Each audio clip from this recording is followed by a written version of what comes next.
Life influences art. Art is a reflection of life in its purest essence. Study a monster, and you'll study the historical aspect of where, when, and why that monster was invented. Throughout this video essay, I'm going to be answering two of the questions that will be later on explained. The first question is why human beings has always been obsessed with myths, legends, and folklore. The second question is can folklore, myths, and legends be more beneficial than detrimental? According to Urban Dictionary, legends are a traditional story, sometimes popularly regarded as historical, but unauthenticated. Unlike legends, folklore are the traditional beliefs, customs, and stories of a community, passed through the generations by word of mouth. Lastly, myths are traditional stories, especially one concerning the early history of a people or explaining some natural or social phenomenon, and typically involving supernatural beings or events. It comes to the picture La Ciguapa. Popularized by Francisco Javier Angulo Guridi, it tells the story of a beautiful girl living in the woods, using her enchanting voice to lure men into the woods so that she could then devour them after she kills them. What's interesting about her is the fact that her feet, instead of facing front, it faces back. And this is not a thing that you cannot only find in the Dominican Republic. She can be found in the Himalayas, India, and Pakistan as Cruchel, in the Philippines as Aswang, and in Slovenia as Krivo Petet. If a parent tells their children to not go alone at night into the woods because a monster will kill them, that's not a Latin American thing. That's a overall human thing.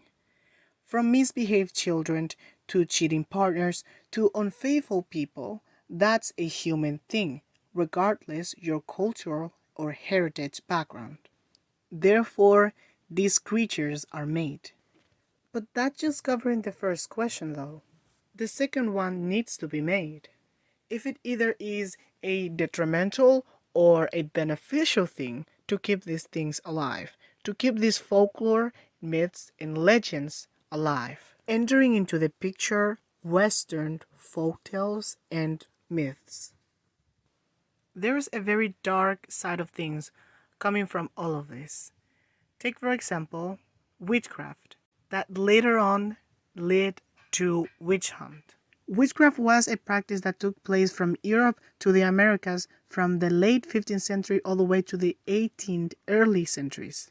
Some people can claim that even though this practice was caused by the church itself at first, it was then later on caused and got worse by folklore. The problem with this claim is the fact that people associate folklore tied to religion, when in reality it shouldn't be like that. Not only that, there's so many instances in which there's not need of religion in order for a folklore or a myth to occur.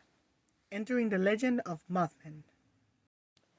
Seen in the Point Pleasant area from November 15, 1966 to December 15, 1967, Mothman is described as a humanoid creature with massive wings and glowing red eyes. This creature, originated from the West Virginia of the US, is considered an urban legend and or a modern folklore. According to the book definition, mass hysteria is form of a mass contagion in which a irrational belief or behavior gripes a group or community. Knowing that, it was a matter of fact that this legend will spread like wildfire. This modern urban folklore can be proof alone that they can be beneficial for us. They can truly be beneficial for a community. $2 million is made in Point Pleasant just because of this legend every weekend. Not only that, but also they attract from 2 to 10,000 people to their town just based upon this legend. Through this legend, the people can find things also interesting besides it. For example, Native American history, riverboat history, farm museum, and even river museum. Whether the people from Point Pleasant like it or not, this folklore is a central part to their history and to their livelihoods. Most of their economics and income come from tourism, and because of this folklore, it truly helped them out. This is not a US thing alone. Parts of the world, such as the Caribbean side of Latin America, such as my home, are starting to discover new things about the indigenous past of our land, and it's all thanks to myths and legend and folklore. But even if you're still not convinced that folklore, myth, and legends are important, I would like you to take a quote that I had from my grandmother. Sometimes art can move mountains, just like politics or religion do. But at its essence, it just truly shows what we are capable of. It shows our struggles as we have come and go. And just because I might think it's not detrimental, it is on you to decide.